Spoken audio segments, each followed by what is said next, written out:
Pues nada, muy buenos días, buenas tardes a todos, ¿vale? Todos los que están aquí asistiéndonos hoy, ¿vale?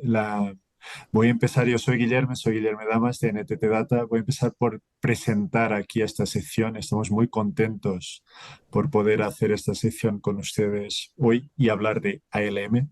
El objetivo que tenemos y el formato que os quisiera comentar es tener aquí una conversa tranquila con expertos, aquí un Dream Team de expertos de ALM, tesorería, mercados aquí en la región y también con una representación menor de más europea para conversar con un formato de rondas, dos rondas, ¿vale? Una primera en que vamos a comentar banca verde, riesgo climático, con un enfoque en lo que es la gestión de balance, y luego una segunda ronda de preguntas donde hablaremos un poquito más de lo que es el ALM tradicional, tasas de interés, liquidez, ese tipo de cosas. Las rondas consistirán en hacer, pues, preguntas acorde con estos dos tópicos que os comentaba a los cuatro panelistas que tenemos invitados.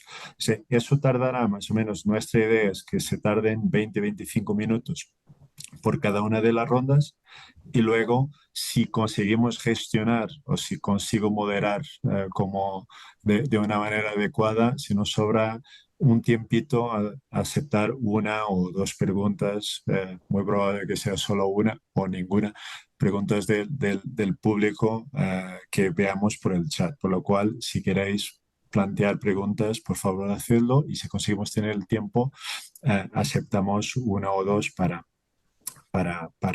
comentar aquí, ¿vale?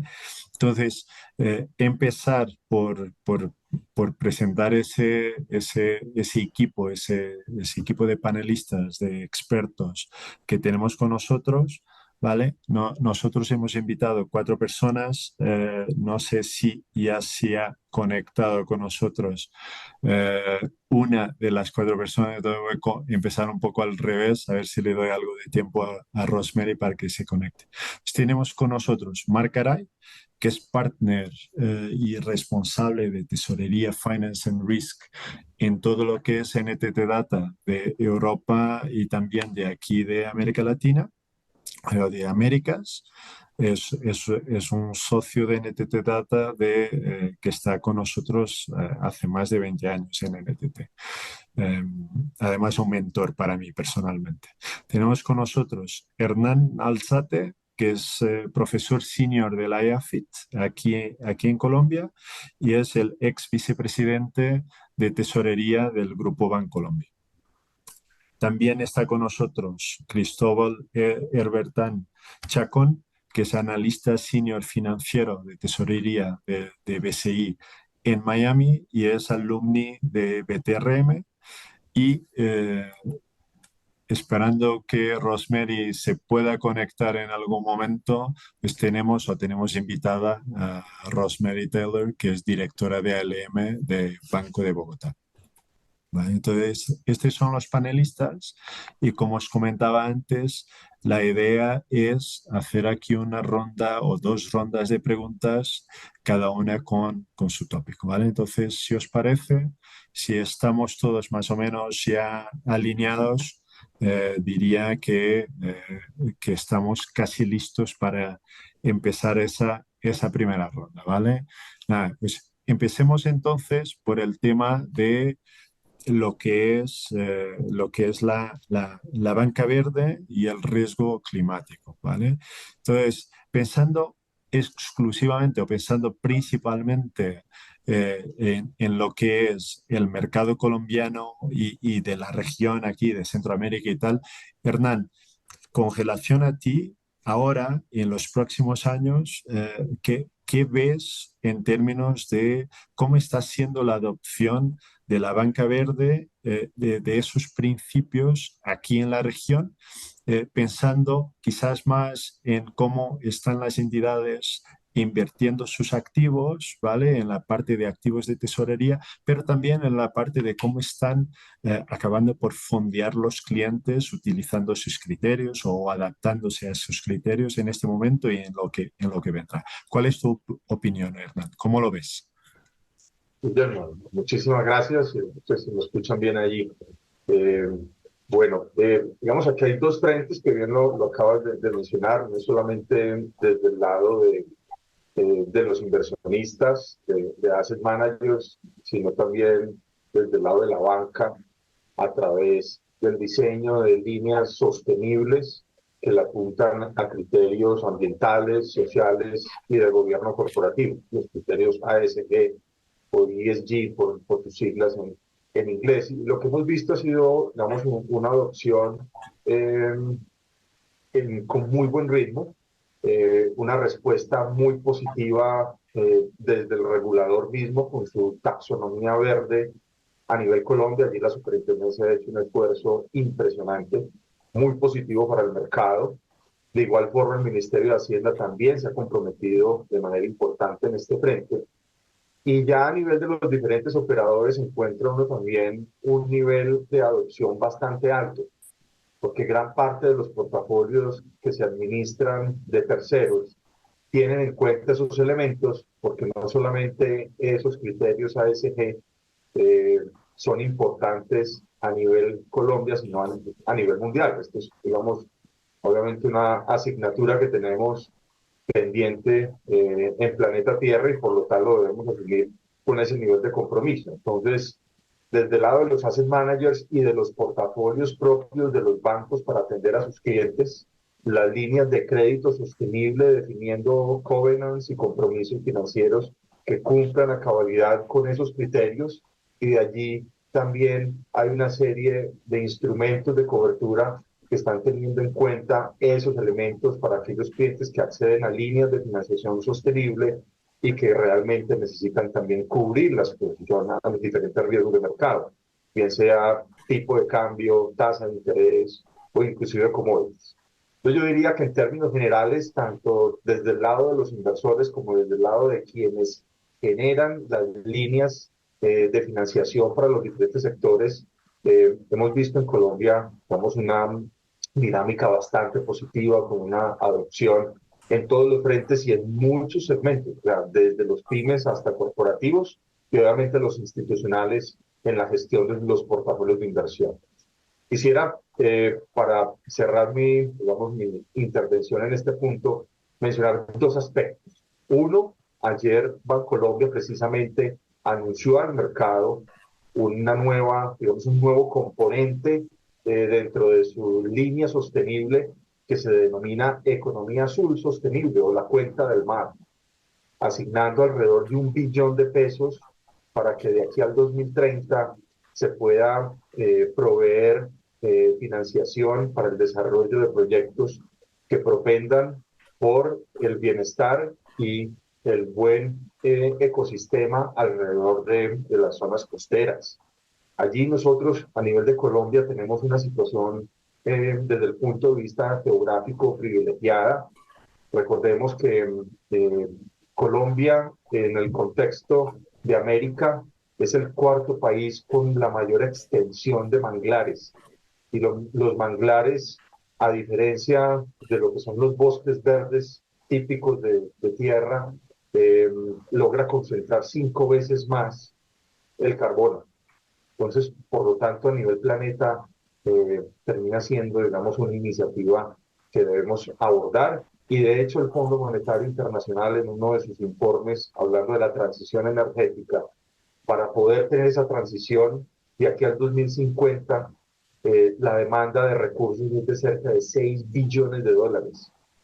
Y allí es donde entran a jugar los bonos verdes, líneas sostenibles y demás. Entonces, yo creo que en ese aspecto ahí hay un potencial bastante grande, todavía queda mucho terreno por recorrer, pero el último punto ya para cerrar mi intervención es que estas líneas sostenibles, cuando ya uno las ve desde las emisiones de bonos en los mercados, es muy importante y lo resaltaba este informe del Fondo Monetario, que se definan muy bien el use of proceeds, o sea, el uso de los recursos, para que cumplan con protocolos que ya están definidos a nivel climático y a nivel de bonos verdes. Todavía el outstanding de bonos en los mercados es inferior al 3% en lo que tiene que ver con bonos verdes, pero viene creciendo y entre todas las categorías ESG es la que más crece. Entonces creo que la necesidad está allí, obviamente, de proteger el planeta.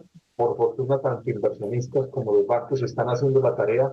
Vamos por muy buen camino, pero yo creo que si vamos afinando también los temas de transparencia y definiendo aquellos criterios para que el inversionista se sienta cómodo, pero también existe el compromiso de parte del emisor en este frente, podemos avanzar en la dirección indicada. Yo dejaría hasta allí, Guillermo, esa es, digamos, mi lectura en ambos frentes. Muchas gracias.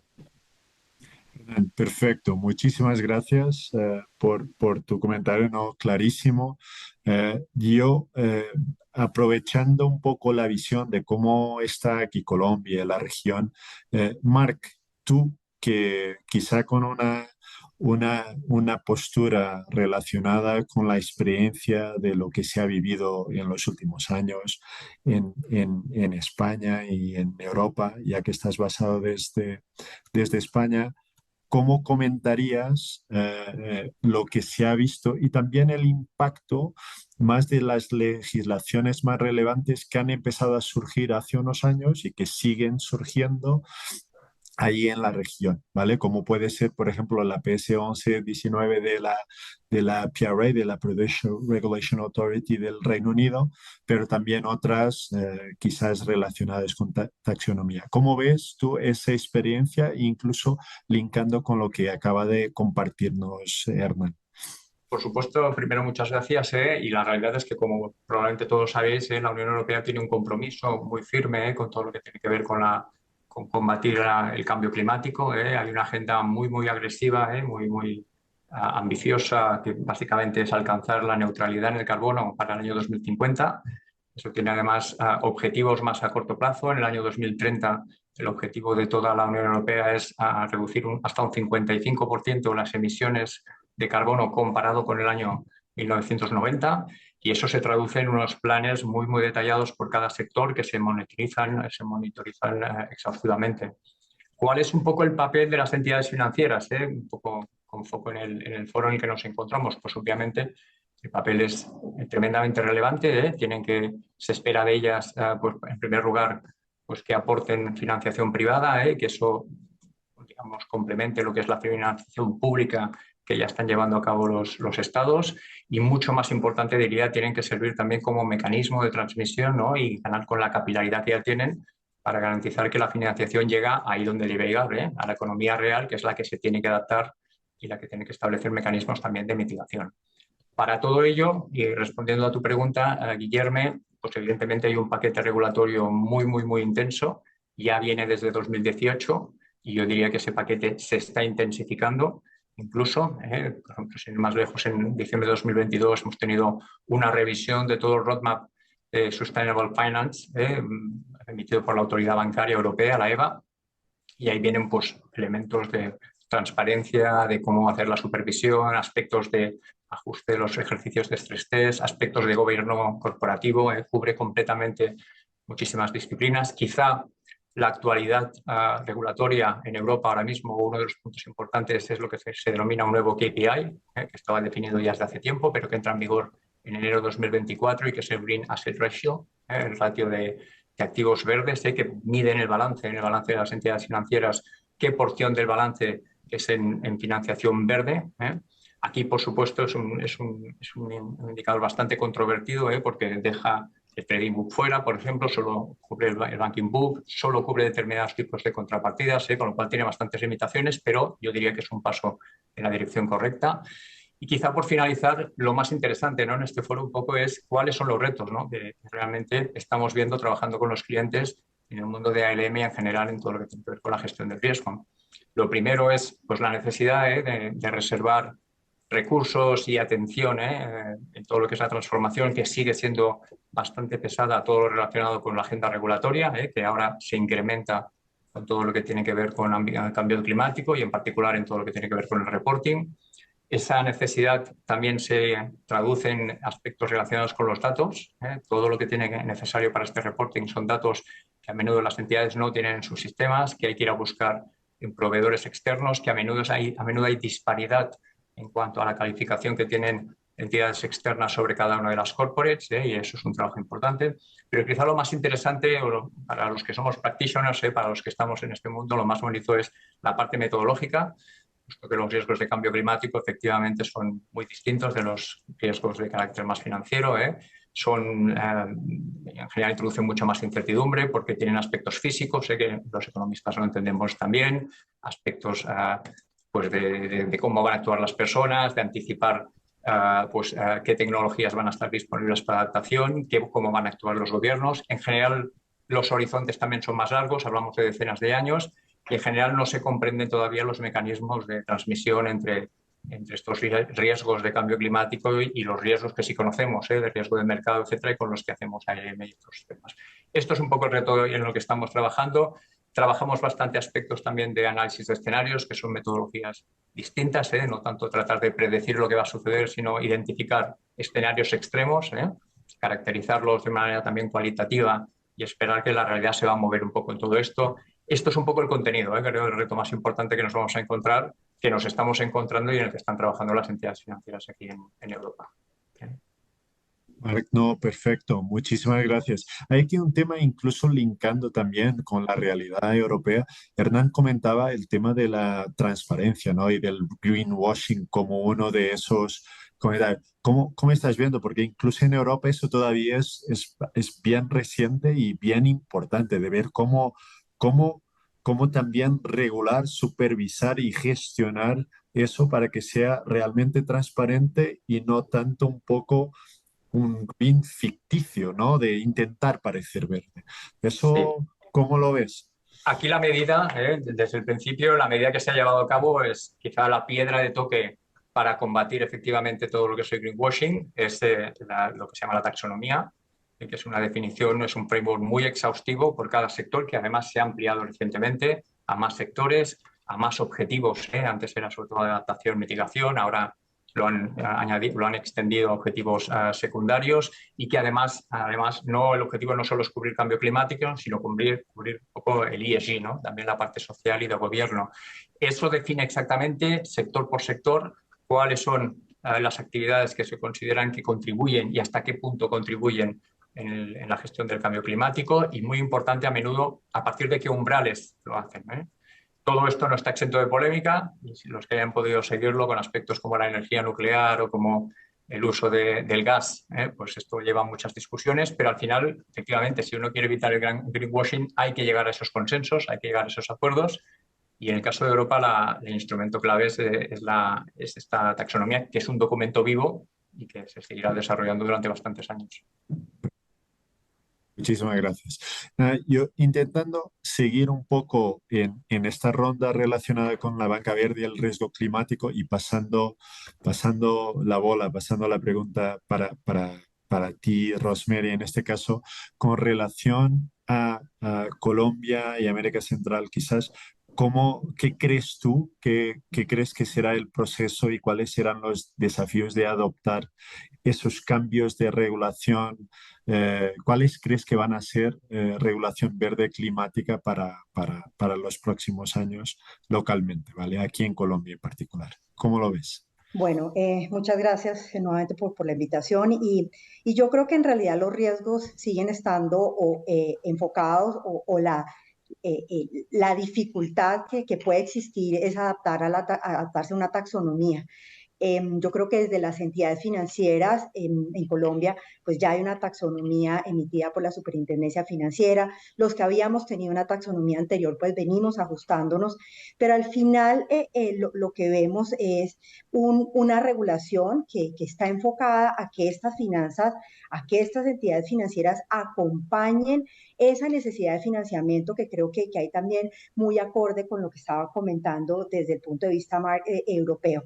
Existe una necesidad de financiación, existe una necesidad de entendimiento, tanto desde el punto de vista de las instituciones financieras como de las mismas empresas, y en ese orden de ideas lo que tenemos que hacer es acompañarlos a entender, a conocer, a definir dentro de esas diferentes categorías, pues cómo enmarcan esos proyectos y cómo esos proyectos en realidad acompañan esa necesidad de llegar a esas metas que son muy ambiciosas en cambio climático para todos los países y en particular pues para Colombia, con unas necesidades de financiación que están estimadas pues en más de 2, 3 billones de pesos en términos anuales para el país, y en donde cada una de las entidades financieras pues también va estableciendo sus KPIs de participación en ese mercado pues que va avanzando con necesidades, y que al mismo tiempo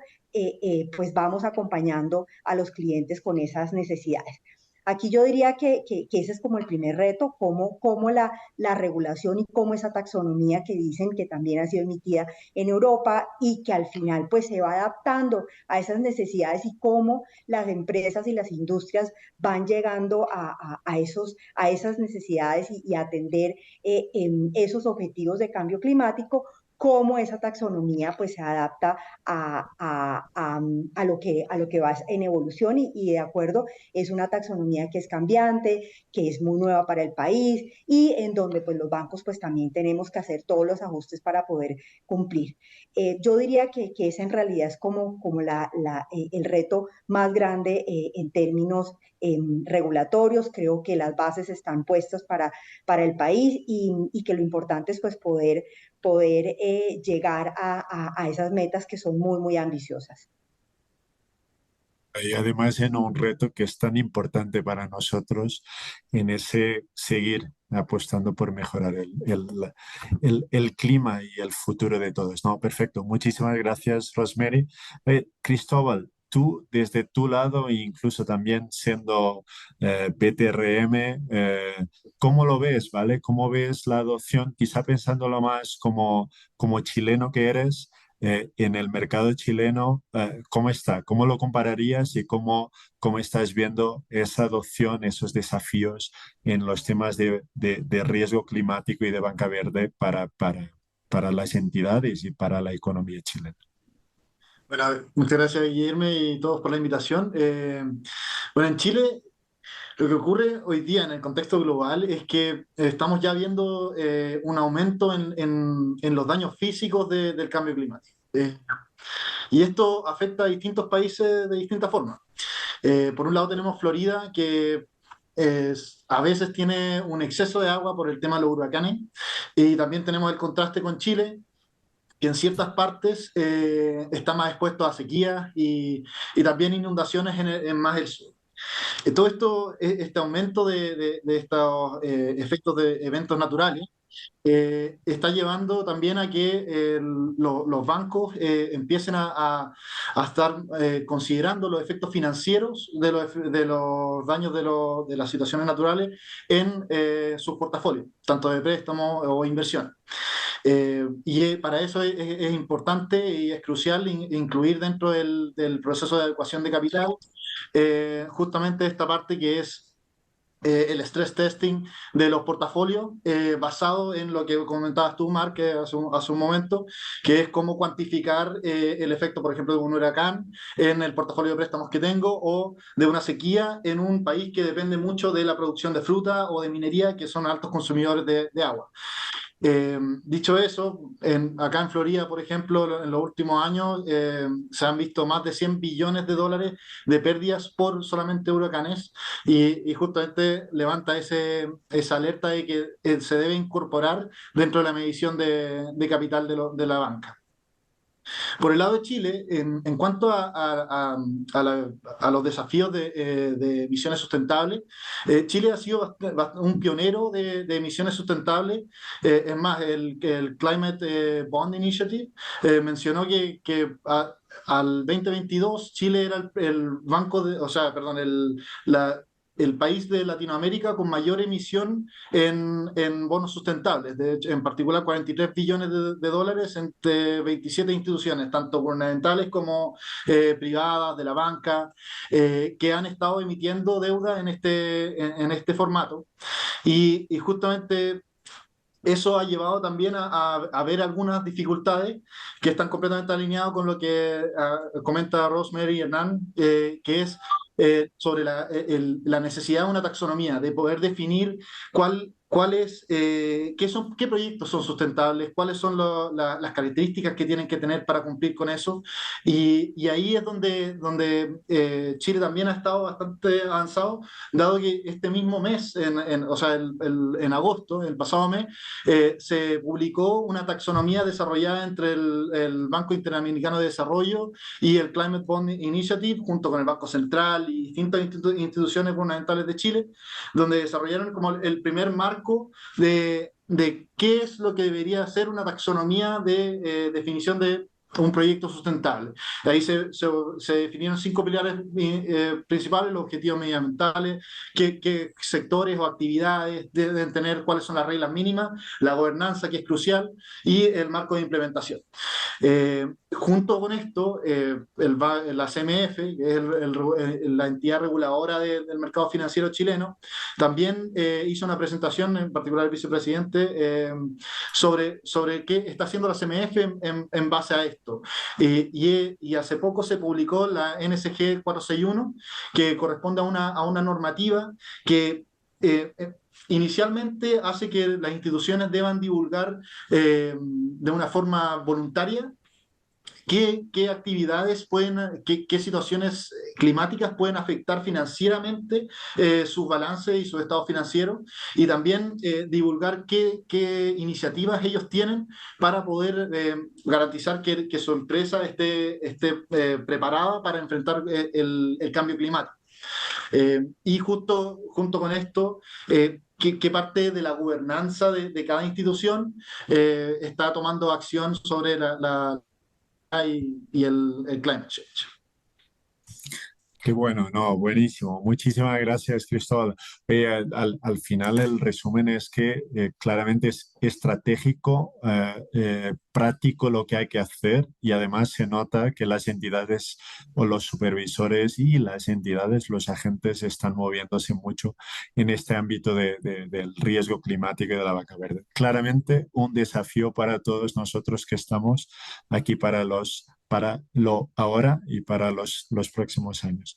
Quizás tomando nota en eso y entendiendo que hay un reto que viene en los próximos años, volviendo a lo que es el ALM tradicional, a lo que es la gestión de las tasas, ¿vale? La parte esta bonita de los que nos gusta, lo de la gestión del balance, no sé. Entremos en la segunda ronda, ¿vale? De preguntas. Nosotros hemos vivido, ¿vale? Todos los que estamos aquí, un ciclo de muchísima volatilidad en términos del contexto económico, localmente en América Latina, Colombia, Chile, también en Estados Unidos, también en todo en todo el mundo, del pre-COVID, del durante COVID, del post-COVID, que ha sido un poco aquí el turmoil, la tormenta perfecta que se ha vivido. No sé, me gustaría, enfocando en esos desafíos y esa realidad, ese roller coaster que hemos vivido y que estamos viviendo todavía, porque la volatilidad no se ha ido. Rosemary, ¿cómo ves tú desde ese punto de vista de directora de ALM, además de otra persona que nos gusta lo de la gestión de la ALM, cómo ves tú ese periodo que acabamos de vivir y lo que se nos está presentando en este momento en la gestión del balance, en la gestión de las tasas, más de la tasa, pero tasas, liquidez, FX? ¿Dónde están los retos? ¿Cuál es tu análisis y cómo has vivido esos últimos 2-3 años? Bueno, con relación a los retos y lo que hemos vivido en los últimos 2, 3 años, creo que todos los que nos ha tocado enfrentarlo y más desde mi postura, una área realmente nueva, tenemos 5 años y arrancamos pues con un pre-COVID, momento en donde la primera expectativa que teníamos de tasas era una expectativa de tasas al alza, después de que habíamos mantenido pues un nivel de tasas en Colombia relativamente bajo, pues ya se esperaba que las tasas comenzaran a subir, pues llega el COVID y cambia por completo la perspectiva, un balance que ya venía evidentemente preparándose para esa situación y llega a una situación pues muy particular, un choque en donde además los mercados generan grandes disrupciones, pues es muy difícil volver a reacomodarse. Todos sabemos que reacomodar un balance desde las posiciones como tal de balance, desde el activo, el pasivo con clientes no es tan fácil, y ese reacomodo ante esa nueva situación, una situación que inicialmente genera una gran incertidumbre, pues es un poco difícil lograr también entender, definir, establecer nuestra mejor herramienta pues para gestionar ese balance que es la FTP en esos ambientes de crisis, pues también genera un desafío muy grande. ¿Cómo no cómo gestionar adecuadamente esos riesgos, cómo posicionar el balance en ese momento particularmente de ese momento COVID, en donde lo que teníamos era un aumento en las primas de riesgo y una gran incertidumbre en cuanto a tasas, pues nunca fue fácil, y lo que sí teníamos era que también acompañar a los clientes en ese desafío. Entonces yo diría que esa fue como con el primer gran reto que enfrentamos, una situación en donde preparábamos un balance para una subida de tasas, una primera incertidumbre en donde no es claro finalmente hacia dónde van a ir, cómo eso se refleja en unas FTPs que tienen que también acompañar a una situación de clientes, pero proteger el balance del banco. Yo creo que ese fue un reto muy importante. Luego viene toda la época COVID, con una relajación de la política monetaria tanto local como internacional. Y esa relajación de política monetaria, pues lo que hace pues es una reducción de tasas, unas tasas bajas por mucho tiempo, que de alguna manera pues favorecen balances con algo de sensibilidad al pasivo, pero en donde también tocaba proteger pues parte de esos activos que de alguna manera tenían una flotación a través de un mercado de derivados con sus limitaciones. Entonces, esa fue como toda esta situación de COVID, transmitir a través de la FTP esas nuevas realidades de un mercado líquido, de un mercado en donde igual tocaba seguir creciendo, pues el balance al ritmo que la entidad lo requería, y cómo protegíamos pues ante esa situación en donde no era tampoco claro durante cuánto tiempo las tasas iban a permanecer bajas, pero también en una incertidumbre que generaba unas primas de riesgo un poco altas. Luego, pues empieza toda esta incertidumbre en qué momento las tasas van a subir, y nuevamente cómo posiciono mi balance a un escenario de tasas altas.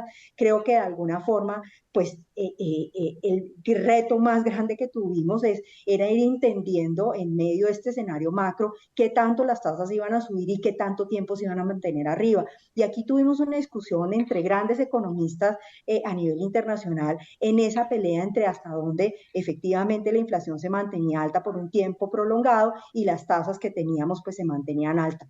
Balances pues sensibles al activo han tenido un beneficio importante con unos activos que han permitido recoger esas subidas de tasa, pero unos balances también un poco que mantienen activos en tasa fija, activos que en la regulación local pues no se pueden repreciar como en otras regulaciones, en donde por ejemplo, las hipotecas a los 5 años puedes volver a marcar las tasas, acá en Colombia no se puede. Entonces ha sido un reto pues lograr acompañar la subida de tasas, mantener el costo del pasivo absolutamente controlado, y en este momento pues creo que el gran reto que tenemos todos hacia adelante es entender y lograr posicionar el balance ante un escenario que vuelve a ser muy contradictorio, porque pues, la inflación en ciertos países, en algunos en América Latina ha venido bajando, pero en otros todavía se siente muy sticky, al igual que en Estados Unidos, y en otros, en Estados Unidos de alguna manera, pues vemos cómo tenemos una economía vigorosa,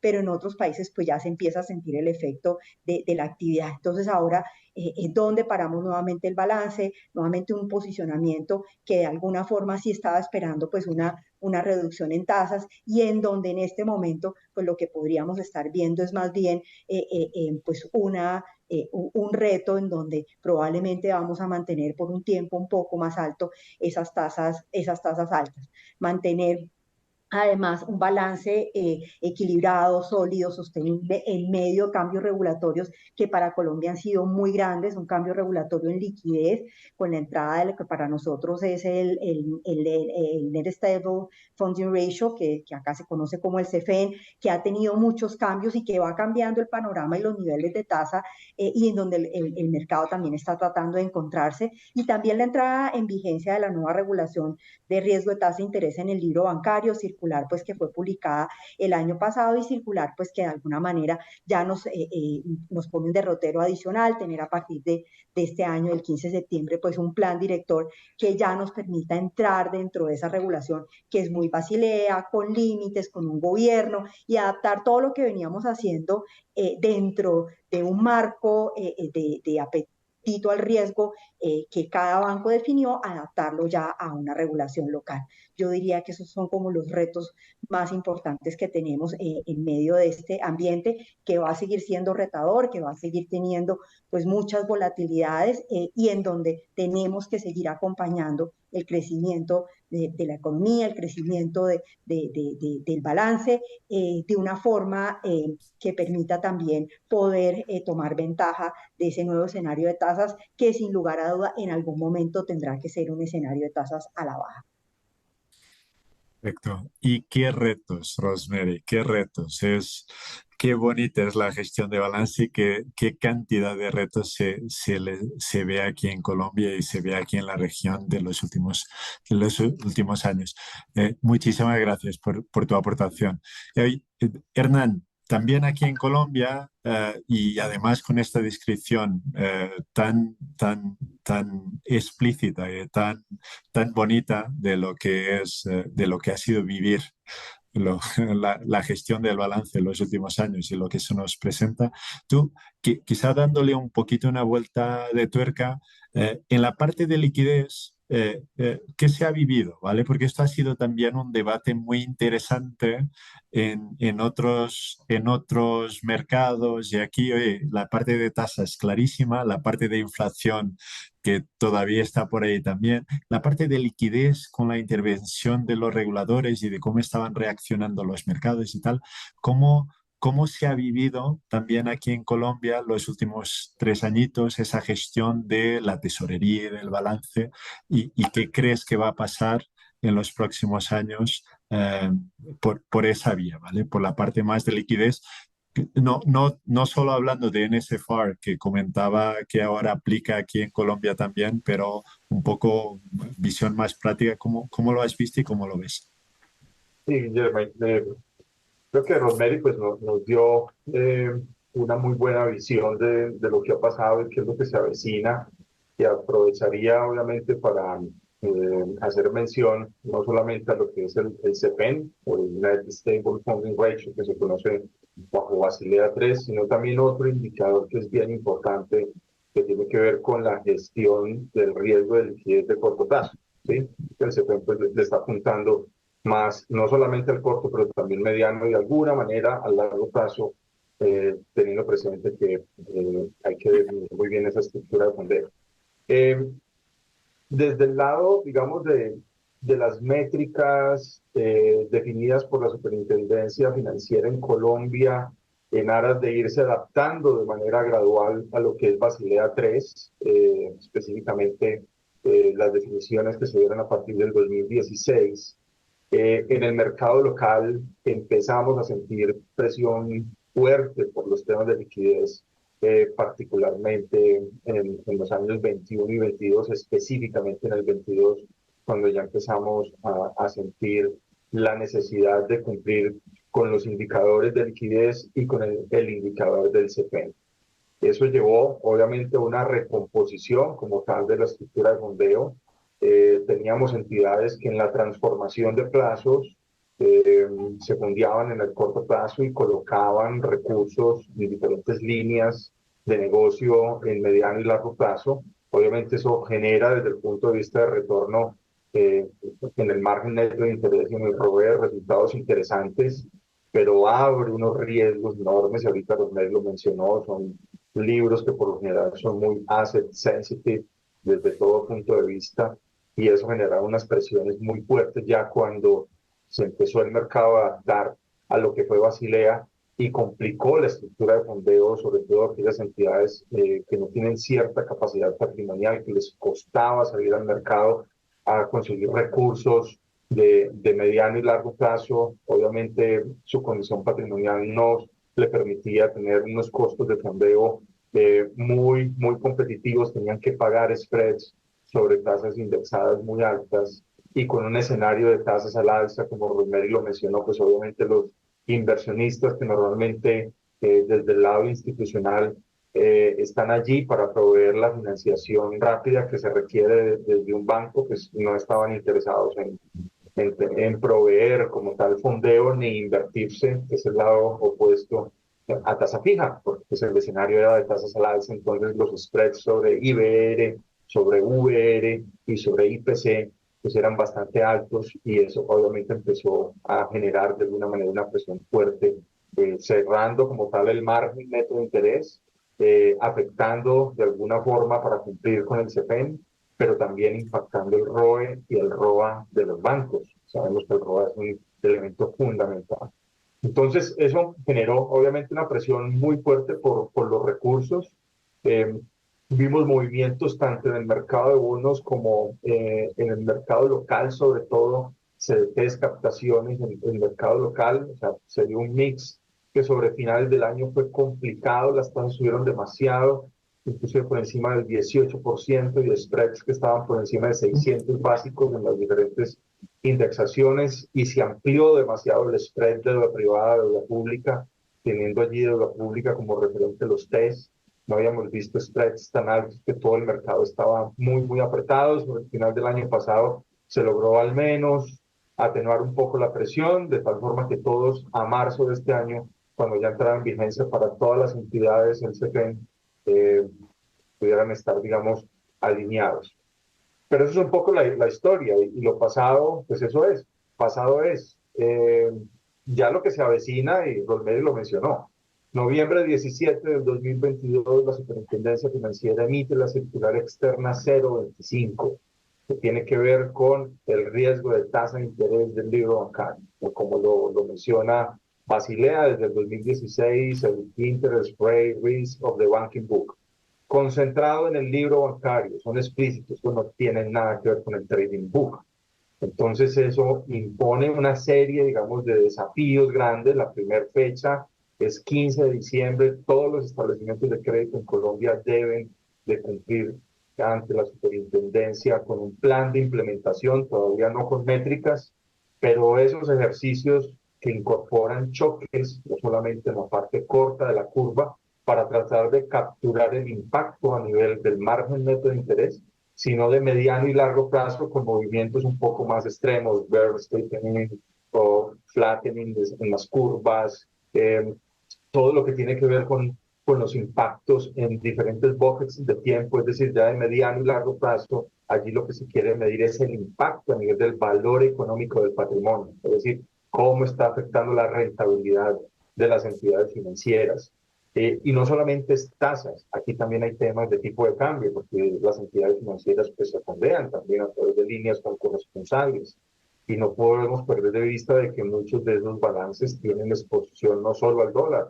Hay vida después del dólar y hay otras monedas en las cuales hay fondeo y hay que aprovecharlo. Euros, yenes, suizos, etcétera.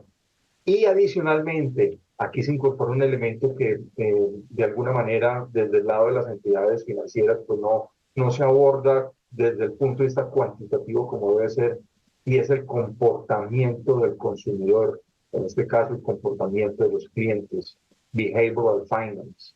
Hay una serie de opcionalidad que está embebida en los balances de los bancos de compra y de venta y opciones automáticas que ejercen los clientes en el momento en que se van a hacer prepagos no esperados o imprevistos o retiros de manera importante. Eso genera una presión obviamente sobre los márgenes y la regulación, así como lo tiene Basilea, obviamente lo está incorporando. Entonces, aquí digamos el espectro en términos de riesgos los podemos mencionar. Anteriormente no los estábamos midiendo, uno los podía medio intuir, pero ahora nos están pidiendo es identifique, cuantifique y gestione porque además hay que hacer uso de los instrumentos de cobertura para poder gestionar esas exposiciones que son relevantes, materiales a nivel del banking book. Y ahí sigue un paso adicional, y es que si yo voy a realizar operaciones de cobertura de posiciones estructurales de balance y de estado de resultados, debo hacer uso de hedge accounting, y eso no es nada distinto a la NIF 9. Por lo tanto, también debo tener desde el punto de vista metodológico al interior de los bancos para el banking book, no el trading book, para el banking book, tener las metodologías acordes para poder gestionar y medir desde el punto de vista de la contabilidad esas exposiciones y cómo le doy el tratamiento que debe obedecer una cobertura primaria de balance o de flujo de efectivo a través de las NIF 9. Y terminando mi intervención, ahí obviamente está sobre la mesa de manera transversal XVA. XVA en la X, pues quienes de pronto han estado más familiarizados con el tema de la X, está todo el alfabeto, porque allí está el Credit Value Adjustment, el debit, tienes el funding, el capital, collateral, etcétera, etcétera. Y eso hay que gestionarlo. Y también implica un compromiso a nivel de las áreas de GAP y de ALM de tener las capacidades, así como lo mencionaba Rosemary. Claro, yo tengo una curva de precios de transferencia o la FTP, Funds Transfer Pricing, y allí defino unos spreads para la cartera, para el activo y para el pasivo, y ahí me muevo y ahí están mis márgenes. Pero adicionalmente, si yo entro a realizar una operación de cobertura de una posición primaria de balance del banking book en aras de poder cumplir con la circular 025 en Colombia o Basilea 3, eso me genera de entrada, al realizar allí un swap, un floating to fix, me está generando un credit value adjustment. Y estoy comprometiendo capital, entonces tengo KBA, y estoy comprometiendo fondeo, tengo FBA. Y además la operación, yo no la hago bilateral, naked, la tengo que colocar colateral. Y si tengo un CME o tengo un LCH, un Central Counterparty Entity en medio, pues hay un posting de colateral en Treasuries o hay un posting de colateral en cash dólar. Entonces, esas dinámicas, yo creo que le llegó la hora al banking book de salir del anonimato y ser todavía mucho más dinámico y agresivo en el buen sentido, porque la dinámica lo exige ante los mercados. Realmente el gran trader de los bancos es el banking book, no el trading book, que es el que atiende a los clientes. Dejémoslo hasta ahí, Guillermo. Muchísimas gracias, muchísimas gracias. Al final, aquí acaba por ser el regulador también en el mercado colombiano y también la dinámica de mercado a obligar a la mayor sofisticación y el mayor foco para gestionar de manera más cuidada, quizás, invertir tiempo y recursos en hacer esa gestión cuidada quizás de lo que es de manera sofisticada de lo que es el banking book, ¿vale? De lo que es el ALM o el libro bancario estable. Ah, no, perfecto. Yo cogiendo esas palabras y pasándolo a Cristóbal, oye, ¿tú cómo lo ves también desde tu perspectiva? Quizá de Chile, por ejemplo, interesante, no tanto por la parte regulatoria, aunque también, pero por la parte de política monetaria, el Banco Central chileno ha empezado a bajar tasas de interés desde hace poquito y está enseñando un poco esa tendencia. ¿Cómo lo ves? ¿Cuál es tu lectura en la gestión de LM de lo que es la situación actual y lo que se avecina en la realidad de Chile?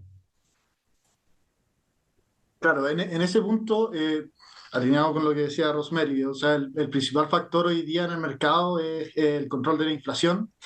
Y eso ha llevado a los bancos centrales de los distintos países a tomar distintas medidas. En particular en Chile, se vio una subida de tasa llegando hasta un 11,25%, muy agresiva, y que se mantuvo hasta empezar a ver una cierta baja en los componentes como core de inflación. Y en la medida que estos componentes core de inflación se han estado controlando, ha estado empezando bajar la tasa en magnitudes igual relevantes. O sea, vemos bajas de 100, 75 puntos, que están llevando hoy día que tengamos la TPM, que es la tasa política monetaria chilena, en 9,50%. Si nosotros comparamos eso con Estados Unidos, en términos de magnitud, la tasa actual que estamos en Estados Unidos no es cercana al 11,25%, pero sigue siendo, sí fue una subida bastante acelerada también. Pero acá hay fuerzas que se contraponen. Hoy día Estados Unidos se ve un poco más de stickiness también en la parte de inflación y todavía no está seguro si es que va a haber una alza más o si se mantiene o incluso una bajada, pero eso está un poco más lejano. En cambio, en el escenario que se está viviendo en Chile es que ya se está empezando a ver cuándo son las bajadas. Esa es la discusión. Pero esto está muy, muy alineado también con el tipo de cambio. O sea, el tipo de cambio chileno, hoy día la depreciación del peso chileno lleva también a una inflación en el país. Como es un país que importa muchos bienes, independiente de que la subida de tasa de tasa de interés tengamos una inflación un poco más controlada, tenemos fuerzas que se contraponen porque justamente por la apreciación del dólar. Entonces, ver cómo esto se va jugando en los próximos meses o los días que vienen incluso, es crucial estar muy atento a los indicadores económicos, estar siempre viendo cómo se está moviendo el mercado. Hoy día, este año, incluso con SVB, ¿no? se vieron que la volatilidad del mercado, la liquidez, hoy día hay que estar muy atentos a qué está sucediendo y justamente hacer lo que mencionaba Rosemary, tomar medidas de un balance conservador y mantener los indicadores de Basilea a veces un poco más holgados de lo necesario y eso te puede llevar a estar más tranquilo ante cualquier disrupción que ocurra en el mercado, especialmente en este escenario que se ve que Estados Unidos posiblemente siga subiendo la tasa y que va a estresar más los balances de los bancos estadounidenses y del mundo por consecuencia. En términos regulatorios, también Chile se encuentra en un momento en que estamos enfrentándonos al NSFR. De hecho, en Chile la full implementación es el 2026. Entonces, la banca se ha visto empezando a medidas de emisión o posicionarse para poder cumplir con los indicadores de Basilea, en específico de financiamiento estructural y de descalce del balance. Perfecto, no, muchísimas gracias, Cristóbal. Al final, también en Chile, foco importante en poner recursos, invertir, hacer bien la gestión del balance y hacerla más sofisticada, más estructurada, ¿no? Está el reto también ahí. No sé, Marc, ¿cuál es tu lectura? Casi para cerrar un poco este panel y cerrar un poco esta sección, ¿cuál es tu lectura de perspectiva desde España? ¿Cómo lo estás viendo? Bueno, en primer lugar, después de la intervención de Rosemary, de Hernán y de Cristóbal, yo creo que han hecho un recorrido muy exhaustivo, muy completo, de todos los cambios regulatorios. Hablaba Rosemary, ¿no?, de la dificultad de TP, ¿no?, de las tasas de transferencia, aspectos como el fondeo que nos contaba Hernán, ¿no?, aspectos como ver la evolución de la inflación, el stickness, ¿no?, que nos estaba comentando Cristóbal. Vamos, yo creo que la perspectiva es completa. A ver, aquí en Europa, y por dar un vistazo rápido, en Europa el cambio también ha sido tremendo. Nosotros estructuralmente, como saben, tenemos unas condiciones un poco distintas en este sentido. Veníamos de un entorno pues, de tipos de interés muy bajos, inflación muy baja, incluso preocupante. Se hablaba de aspectos de deflación y todo lo que ello significaba, incluso y en escenarios también digamos, de un balance del Banco Central muy expandido, como efecto del quantitative easing, con lo cual liquidez por todos los lados. El efecto ha sido pues, de darle la vuelta completamente a esta foto. Estamos en entornos de tipo de interés ahora más altos. Aquí estamos a cerca de un 3,6%, ahora aproximadamente un poco por encima. Se espera que pueda llegar hasta un 4%, que para aquí son tipos de interés altos. La inflación, venimos de un episodio a finales de 2022 cercano, bueno, de hecho superior al 10%, que ahora hemos rebajado hasta el 6%, pero la perspectiva, y quizá más alineado con Estados Unidos, sí es que se va a tardar bastante tiempo en devolverla en torno del 2%, que es el objetivo, digamos, del regulador.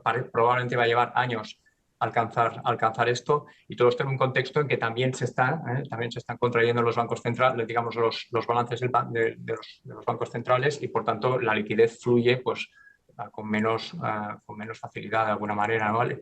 Y yo creo que todo esto es aquí el margen de maniobra de todo el regulador y digamos del Banco Central en lo que es el establecimiento de la política monetaria, pues es ajustado, pues porque tampoco se pueden subir mucho los tipos, porque efectivamente la deuda, tanto la deuda privada, también la deuda pública, pues están elevadas, y por tanto pues también hay un riesgo aquí. No tenemos tan lejos los episodios en los que había crisis de crédito importantes en determinados estados, ¿no? En definitiva, yo por cerrar, lo que sí que observamos es un entorno cambiante, seguramente cambios más frecuentes, cada vez más profundos. Hablábamos al principio del cambio climático, esto solo va a llevar a más presión, hay que financiar, digamos, transformación muy, muy fuerte. El propio cambio climático va a llevarnos a costes, digamos, por efectos de riesgos físicos que son difíciles de prever, y ante esto, pues prepararse, porque el cambio va a ser la constante en adelante. Por tanto, actualizarse, tener en la medida de lo posible herramientas de anticipación o de early warning system, y que, digamos, todos los factores que han comentado el resto de compañeros del panel se tengan monitorizados con sistemas de información, pues para estar listos para reaccionar, porque cambios y digamos bandazos seguramente los va a haber y van a ser profundos. Va a seguir habiéndolos. Perfecto, no, muchísimas gracias, Marc. Yo con esto, al final, con la mala gestión del moderador que no ha dejado espacio para preguntas del público, pues creo que con esto hemos consumido todo el tiempo que teníamos y nada, solo resta, espero que haya sido tan interesante para todos los que nos escuchan como para mí en particular. Agradeceros, Rosemary, Marc, Cristóbal y Hernán. Súper interesante y a ver, un Dream Team de panel que hemos tenido aquí. Muchísimas gracias. Nada, y un gusto. Gracias de nuevo. Buen día. Igualmente, Muchas gracias. hasta pronto. Gracias. Buen día. Gracias. Gracias a todos. Chao.